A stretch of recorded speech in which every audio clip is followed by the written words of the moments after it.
की छोटी आंत, क्या है ये? छोटी आंत। तो मनुष्य की जो छोटी आंत है, ये देखिए मनुष्य की जो है हमारा ये छोटी आंत है। छोटी आंत का हम वर्णन करने जा रहे हैं। तो ये जो छोटी आंत होता है, देखिए ये जो हमारा छोटी आंत है, ये जो है अमाशय से जुड़ा हुआ रहता है। किससे जुड़ा रहता है? अमाशय से। तो ये जो हमारा अमाशय है, अमाशय का ये अंतिम भाग है जिसका नाम है पाइलोरी। क्या नाम है? अमाशय का अंतिम भाग, पिछला भाग कहलाता है इसको। ये आगे वाला भाग पिछला भाग। अमाशय के पिछले भाग से हमारा छोटी आंत जुड़ा हुआ रहता है। यानी भोजन जो हम करेंगे यहाँ से कहाँ आएगा? अमाशय में। अमाशय में पूरा भोजन पचता नहीं है, ठीक है।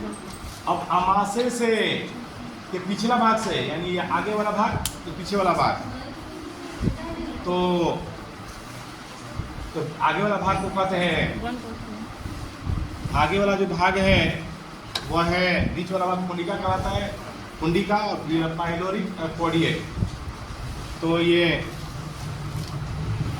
जो भाग होता है छोटी आंत से हमारा जुड़ा हुआ रहता है। का चीज? ये हमारा अमाशय से जुड़ा हुआ क्या रहता है? पूरा छोटी आंत का रहेगा। ये कितना लंबा होता है? तो 6 मीटर। यानी यहाँ से लेकर दीवार इतना लंबा, हमारे हाथ अगर पेट पे निकाल दिया जाएगा तो 6 मीटर लगभग लंबा होगा, ठीक है। हम क्या बोले थे? 3 से आधा बात सुनता है। हम बोले तो पूरा, हम इतना बात कर रहे हैं, हमारा यहीं से कर खाली ये आंत की बात कर, छोटी आंत की और बड़ी आंत सब मिलाकर उठना था 8 से 10 मीटर। हम सिर्फ छोटी आंत की बात कर रहे हैं। ये खाली इतना भाग है भाई, ढाई से नहीं जोड़ रहे हैं, उसमें पूरा होता है 8 से 10 मीटर, और इसमें बड़ा आंत भी रहेगा इसमें भी। तो छोटी आंत की लंबाई 6 मीटर होता है और ये 2.5 सेंटीमीटर, यानी लगभग इतना लगभग ये चौड़ा होता है, इतना लगभग, ठीक है। इतना लगभग ये क्या होता है?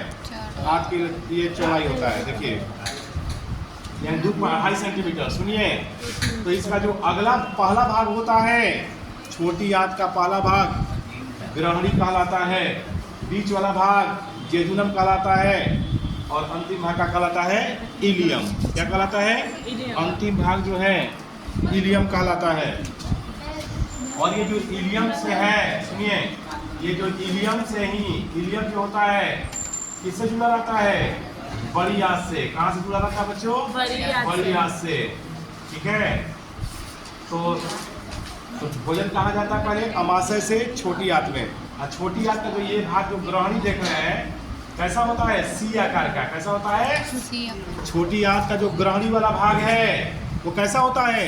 इसका आकार सी आकार के होता है, और बीच वाला भाग को जेजुनम कहते हैं और अंतिम भाग को इलियम कहते हैं। इलियम छोटी आंत का सबसे बड़ा भाग होता है। छोटी आंत का सबसे बड़ा भाग क्या होता है? इलियम।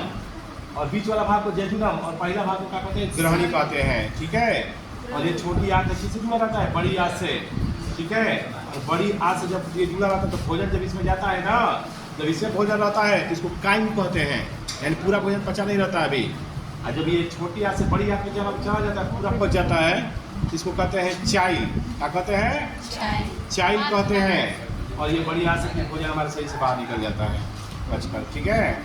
और छोटी आंत में ही भोजन का अवशोषण होता है। तो भोजन करते हैं ना, हमारे शरीर से प्रोटीन, विटामिन ए सब कहाँ अवशोषण होता है?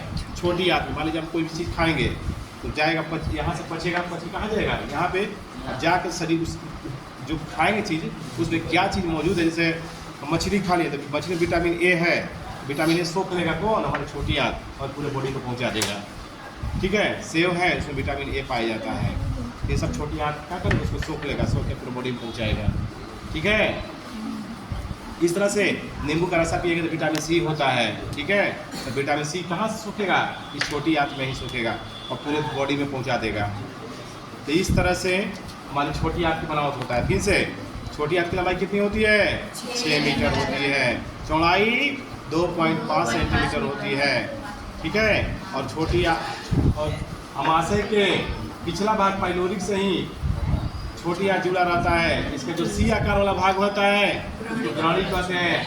बीच का भाग को जो बीचा में है जेजुनम कहते हैं, और अंतिम भाग हीलियम कहलाता है। हीलियम सबसे बड़ा भाग होता है, हीलियम की जो लंबाई होता है सबसे ज़्यादा होता है, और हीलियम के माध्यम से ही क्या जुड़ा रहता है, हमारी बड़ी आंत। ठीक है, तो छोटी आंत का मैंने वर्णन कराया है, छोटी आंत का।